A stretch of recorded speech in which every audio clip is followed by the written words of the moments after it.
இன்றைய நாள் கர்த்தருடைய வார்த்தை மார்க்கு புத்தகம் 9ஆம் அதிகாரம் 7ஆம் வசனம். அப்பொழுது ஒரு மேகம் அவர்கள் மேல் நிழலிட்டது.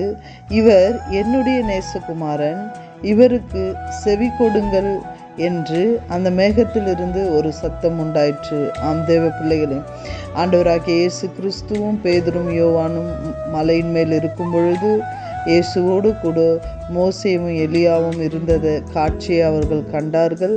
அப்பொழுது அந்த காட்சிக்கு பிறகு பேதுரும் யோவானும் கர்த்தர் எவ்வளவு மகிமை உள்ளவர் என்பதை அறிந்தார்கள். இயேசு கிறிஸ்துவோடு கூட இருந்த பேதுரும் யோவானையும் அந்த காட்சியை கண்டார்கள். அன்றைய நாளில் ஆண்டவருடைய மகிமை அவர்களை மூடி நிரப்பிற்று என்று சொல்லி நம்ம பார்க்கிறோம். கர்த்தர் என்னுடைய நேசகுமாரன் என்று சொல்லி இவருக்கு செவி கொடுங்கள் என்று சொல்லி எப்படி பிதாவானவருடைய சத்தம் அவர்கள் செவியில் கேட்கப்பட்டதோ அதை போல இந்த நாள் மட்டும் நாம் அவருக்கு கீழ்ப்படுகிறவர்களாய், அவருக்கு செவி கொடுக்கிறவர்களாய் நாம் வாழ்ந்து கொண்டு இருக்கிறோம்.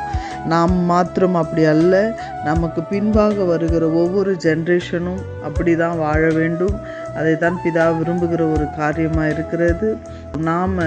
நாம் மாத்திரமல்ல, நம்ம பிள்ளைகளும் கர்த்தரின் சத்தத்தை கேட்கிறவர்களாக இருக்க வேண்டும் என்பதே தேவனுடைய சித்தமாக இருக்கிறது.